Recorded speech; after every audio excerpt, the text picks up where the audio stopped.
in district. So the more Democratic the district is, the harder it is to get those 75 registered Republicans in district. The second is to reach at least $5,000 of donations from anyone in New York City. So we've reached one of those thresholds, we'll see. But then the other one is really the tough one, particularly in a place like Sunset Park, to get those 75 in-district registered Republican in a heavily Democratic district voters. And in an off year election, that's why we need so much for Republicans to also wake up and say, hey, listen, this is going on. We can't just ignore it. We really have to pay attention to it. And particularly when we're running against, as she mentioned, 23 socialists. And then the rest are trying to all become progressives as well because they know that's where a lot of the Democratic Party is moving to.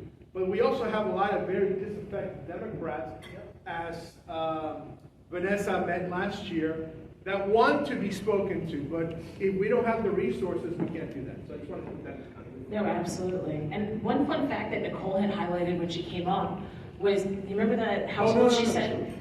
When Nicole, no, it's okay. It was when I ran in 21. Oh, go ahead. I just wanted to say that the donations can come from anyone, not just Republicans. Oh, yes. $10 from anywhere in the district, they don't even have to be registered. That's right. Yes. So what they're sharing is that threshold of 75 within district. It doesn't matter what your party is, they can donate. Minimum 10. Max is always like, well, at that point it's 1,050 now. So. But the matchable max is still 175. Is 175 for matchable once they unlock. So a little tip and trick to my candidates out there. It's not fibbing, but it was a way that it gave me momentum going in a super blue district, right? So 2 points that I'll point out. One, knocking on each door. I had so many Democrats to knock on, and I let them know I was 8 away every time. So I literally knocked on the door, hey, I'm a Republican. Oh, are you Trump? No, Vanessa Simon, but nice to meet you. And then engage in conversation with them, get them talking about issues. And to Nicole's point, they're like, I can't remember the last time I've seen a candidate. I've never seen a candidate come talk to me. And that's our cheat code. We need grassroots efforts. The Democrats have gotten so comfortable that they know they're gonna pull up and vote down the line blue. But if we get in front of them and just converse and show them the authentic candidate that we are, yes, we're the same party as Trump. However, we're individuals as candidates, right?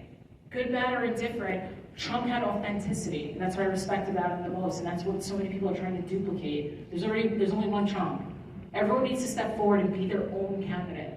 So not to digress, the part that I'll share is, I was like, hey, I only need 8 more. Would you invest in a girl in her dream? And they're like, yeah. And I was like, are you sure? Because now I'm going to go to the next house and say I've got 7 more.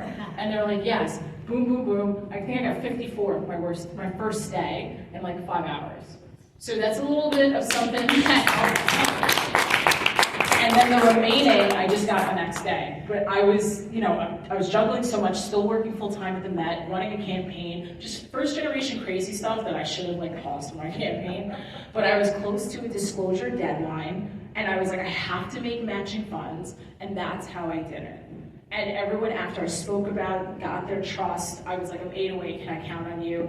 And I had, on my phone, I was able to just show them really quick how to scan and get to my my donation website, and they started putting in their information. I walked them through it. It's 2 seconds. Obviously, I wouldn't stay for the payment port, but you get their alert as you go to the next house. I'm like, yes, got a donation. Next one, keep going. All right. So that's just a fun fact. The second point that I was going to make, forgive me, when Nicole was highlighting. So being in a Democratic district, the one part that she didn't share that was well received was being in a predominantly Black and brown neighborhood that is mostly Democrats, and more than half of my volunteers were white, and they were so involved in conversation and welcoming and opening up and being like, I can't remember the last time. So that's just one important point, that it's important to demystify those barriers that floats around in mainstream media. In these different communities.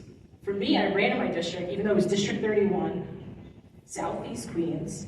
It's conservative backgrounds, Haitian, Jamaican. We're raised conservative. The left just comes in and kind of hijacks it. All right, so that's the CFB website. I'm going to try to show you one more thing, and then we're going to close out with the panel. Are we okay with time? Is it okay if I show you one more thing?